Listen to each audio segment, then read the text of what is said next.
Hi everyone, my name is Ken. Welcome to this house. Today we are touring a Second Empire house owned by Caleb with the Second Empire Strikes Back on YouTube. Caleb, why don't you tell us a little bit about your house? Yeah, absolutely. So it's a Second Empire, obviously, Second Empire house. It was built in 1889-90. Not sure the exact date it was finished. It was built by a guy named Charles S. Brown. He was a machinist and he built machines at a company called the Hall & Brown Woodworking Machine Company here in St. Louis. All right, everybody, let's head inside. Make sure to like and subscribe if you like this video.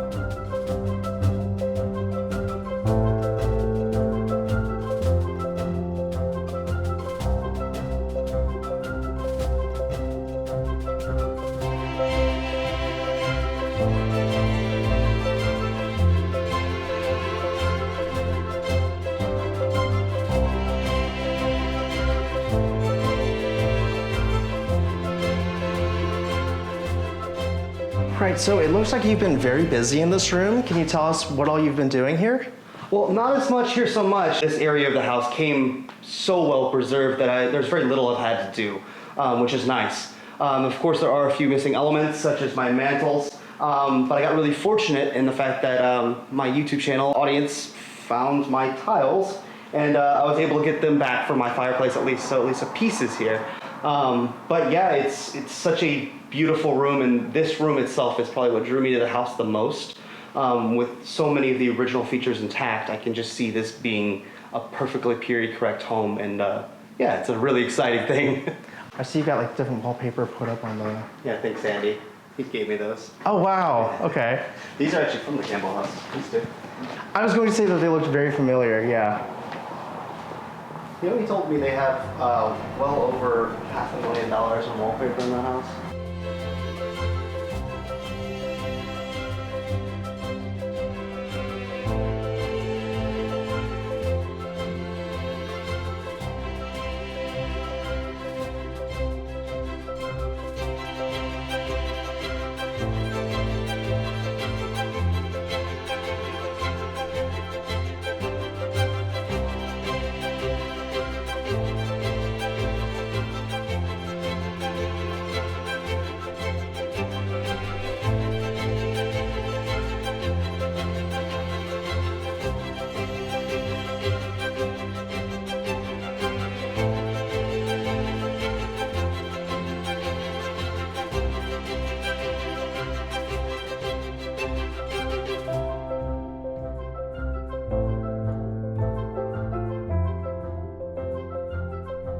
The cabinet here is actually original.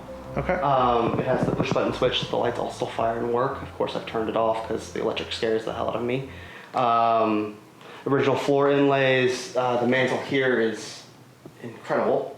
It's got so much of the original detail left. The tiles are still there, everything's still in place. It needs to be reset, but it's pretty much perfect. It gets really cool that people have been so kind to me as to give me pieces of furniture like this, which is really a testament to there is actually a good side to the internet. Yeah, it's got a little bit damaged. Obviously up here we've had some water issues, but nothing that can't be corrected. Yeah, I think that's about it. It's going to be a really lovely room, and I can't wait to have dinner parties in here. I'll have to buy a fancy suit for it or something.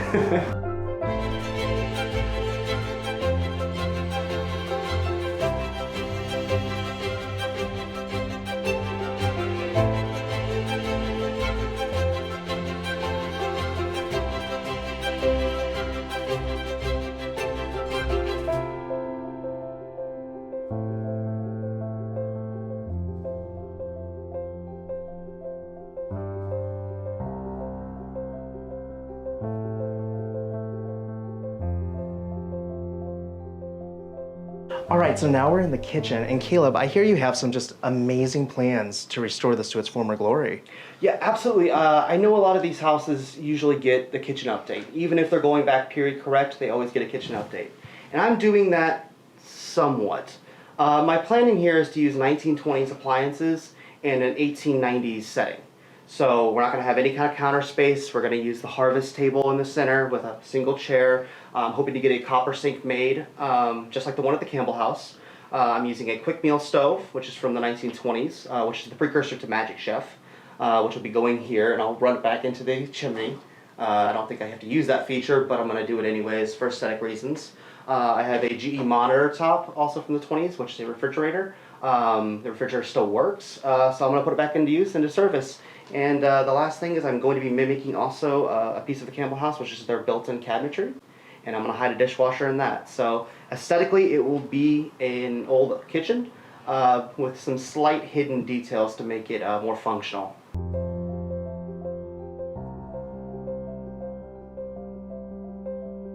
You can actually see the woodwork here. Old, original, faked. You know, like they've tried to make this work, but it's not the same. They've obviously missed these little, for lack of a better term, rosettes. They're not here. This wood is actually different than this because I've stripped other pieces over there. It's a slightly different wood, a different, newer wood. I'm assuming this was done in the 20s to match. And also the top rail of these is different here. This is just the same piece of trim here, whereas the top on that is actually two pieces. It's the crown cap, and it's this, but this is flattened out on top so that cap sticks to it nicely.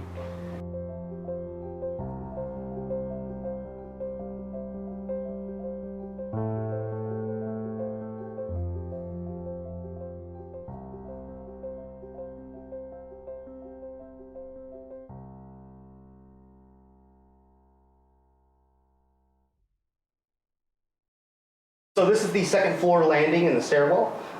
This is actually the original electric panel box, which these are pretty rare. They're kind of collector's items. Mine seems to be used pretty recently.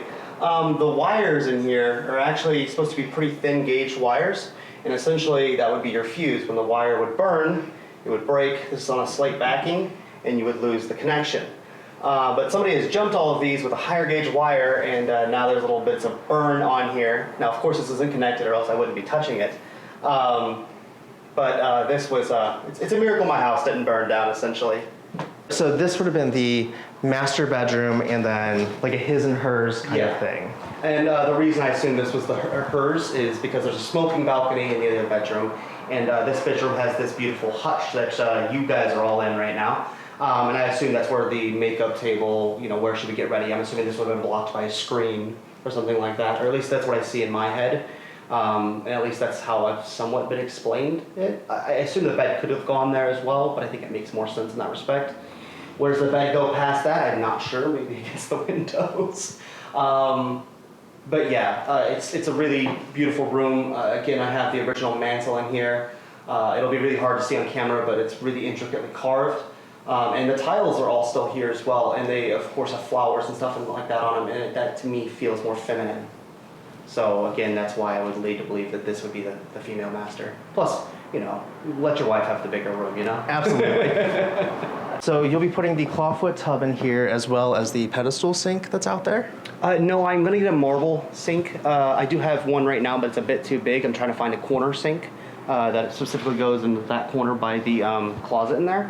And that's just for size reasons, but the sink that's in there is probably from the 20s, so it's not quite the correct period. So I'm again trying to bring things back as close as possible. I do believe the toilet or the tub in there was the original tub, but it's really been beat up. It's been repainted. A lot of things have happened to it. So I wanted to get something that's a little bit nicer, and the wood rimmed guy that I have is from 1897. So it's close enough in era that I feel comfortable putting it back in there and it being fairly original. So that's at least the plan for that room. You know, it would have been really high-tech for its time, so I want to put all those old high-tech items back in, so the high-tech toilet, all that fun stuff. But I'm going to do beadboard all the way through as well, because you can see under the window where it was. Great, and are you going to leave that in like a natural wood stain, or will it? Yeah, it'll look a lot like this. Okay. Except this has shellac on it, and I probably won't use shellac in a room that has that much water in it. But I'm okay with some bumps and bruises. Even this, I mean, it's a walnut post, but it's got a nice ding right there. Who knows, maybe the maid was moving something and dinged it or whatever.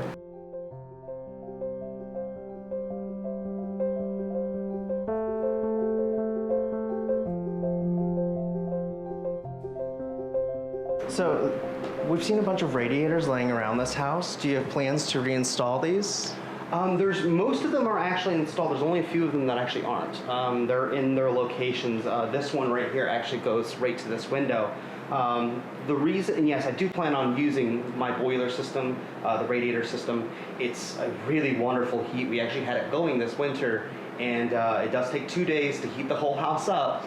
But after we turned it off, it stayed warm for an additional 5 days. The plaster works really well with the radiating heat system. It sucks up all that heat and releases it slowly. And so it's a really brilliant system. It's just awesome. And the heat is even, it's dry, which is good for the woodwork, things like that. I might have to get a humidifier at some point. But overall, yeah, I love the system. They're absolutely gorgeous. And so talk about incorporating, a beautiful, way to heat the home as well. So I'm really, really happy about that. This one has been removed for 2 reasons. A, I do need to add a new floor in here because the floor is a little wavy and not quite great in this room. So I'm going to be putting a floor on top of this. And the second thing is the floor it was sitting on, because this part of the wall was so damaged from water, the wall itself was actually threatening to collapse. I had to redo a bunch of this, so we had masons here. We took the wall apart on the outside, put it all back together, straightened it back up best we could. And the floor here had sustained enough damage that the radiator was threatening to fall through the floor. So there's actually a new patch of flooring right here around the pipes. And I braced the beams and everything. I've added a lot of extra stuff down there just to keep the floor strong. And once I add the cross members of the new flooring on, I might have to extend the pipes up, but we'll add the radiator back. You had mentioned the woodwork in this room as well. So what is so special about these beautiful swirls in the wood here? So the woodwork in this room, actually the woodwork in this house, they've used and really a lot of what's called curly pine. Some people call it burled something, but what I've seen it always described as curly pine. It happens in one in 4,000 trees. So it's fairly rare to have, and the amount of it in this house is pretty stunning. One of the guys who I have doing my man's roof, who is really, really into woodwork, him and his daughter came through and they were like, oh my God, look, there's more curly pine. You don't see this much curly pine, so it must be something really special. I think it's absolutely gorgeous. When you do get some shellac or something on it, the holographic effect that it gives off is really incredible. So, it's not just pine, it's something more than that, and it's really cool stuff.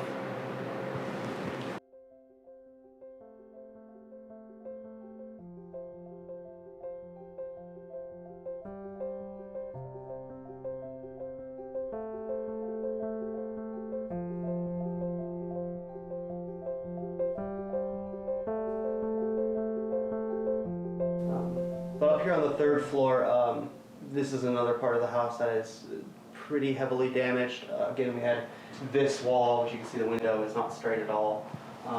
This wall was threatening to fall. We had roof leaking. These windows still occasionally, if the water blows just right, will leak a little. But we've started to work on that. One thing I've noticed with these beams is that they are not straight at all. There's an obvious reason why there was a drop ceiling in here, which is mostly gone. But those beams are so far off from being straight, and I'm not sure why.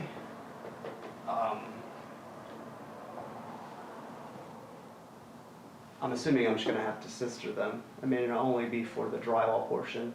The ones that are actually holding up the roof itself seem fine. There's obviously bits of tracks or evidence of animals being in here too, like one gnawing on those beams over there, which is very fun. I'm assuming that was chipping.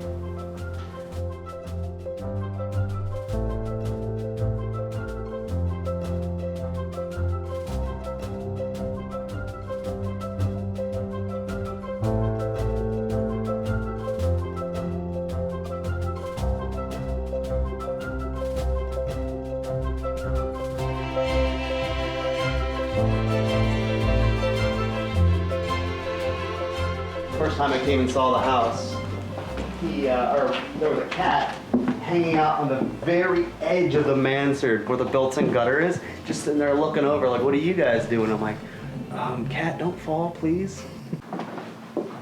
But yeah, the views outside are amazing. I mean, maybe not to everybody, but to me, I think it's cool that you can see the arch, that you can see, the city. So Caleb, you've been in this neighborhood and in this house for a while now. What can you tell us about your experiences? It's such a lovely neighborhood. Like, you can see all the architecture, but me being up here so much, I see like the ladies across the street and the kids play with their dad out front, and grandma's bringing out lemonade, and they all seem to know the UPS driver by his first name. It's, I don't see many neighborhoods in St. Louis like that. I think this is somewhat of a unique case. Most people try to keep to themselves. These people are quite open and amazing. And they look out for me. And they're always asking me, what's going on over there? And, trying to fix it up. That's a lot of house to fix up. I'm like, yeah, you're right, But yeah, it's awesome. I've been nothing but welcomed here. And yeah, it's cool. Everything about this project, I just glow over, really. Because it's just that perfect. I don't know. Everything works. Every time I turn a new page in this adventure, something else happens that's super serendipitous. Like all of the machinery that I go to, or when I go to a place and they're building my windows, they're building this for me. It's, there's Hall & Brown equipment. It's like it follows me. Or finding the tiles. Like that's such a random encounter that doesn't happen. Or people offering me up their things because they want somebody who cares about these things to preserve their family's history in a small amount too. They know it's going to end up at a place that'll be loved and it will be open to the public in some regard. It's amazing that not only is the community around here still thriving, even against all the negative stereotypes, but that the broader community on your page and from your fan base is so supportive and loving and endearing of your projects that they are literally sending you items in the mail to incorporate into your preservation work and to decorate with. Well, I think it's just one of those things that they hold it so dear, and I've heard the sentiment a lot. My kids will never understand. My kids don't like these things. My kids will just sell them off to somebody and it ends up in a dusty or wherever. But like, I know you will take care of it. I know you will preserve it. I know it will last a lot longer if it's with you. Yeah, and I'm just really hoping to inspire more people to do the same. These buildings can be saved. You don't even necessarily have to drop a huge fortune on them. I mean, considering what houses cost on the coast, or what it costs to even live in Lafayette Square or Compton Heights, this is probably about a $300,000 project all in. Maybe, without the wallpaper. And you're right, wallpaper is just expensive. But that's $300,000 gets you the house and all the repairs you need to make it work. That is all in. Yeah, that's all in. But that's, of course, with a lot of my own sweat equity, which I believe in doing anyways. I want to have my hand in the house, my DNA in the house, so to say. I want to have felt every single corner and piece of the woodwork. I want to make sure every crack in the plaster is done by my hand because I have pride in that. And I look forward to the day where my grandkids could get to tell somebody when I'm long gone, my grandpa put this house back together with his hands, and that he did this. So that's the pride I'm seeking. That's my fulfillment out of this adventure. And the fact that it will live on further than that. That I'll fix this house, it'll be, beautiful again, and long after I'm gone, someone will be able to live here again. That it'll carry on. Hopefully they'll keep the aesthetic of the 1890s. Either that or I have to turn it into a museum like the Campbell House, which I don't think is a bad thing either. So I just want to keep it as pristine as possible. And hopefully future generations will see the value in that as well, as much as I see the value in that. So, we'll see. Before we step outside to explore the neighborhood, I want to give a huge shout out to Caleb for allowing us to film here. Make sure to like and subscribe to his channel, The Second Empire Strikes Back. Now, let's go explore the St. Louis Place neighborhood with local historian Nathan Jackson. We'll see you next time on This House.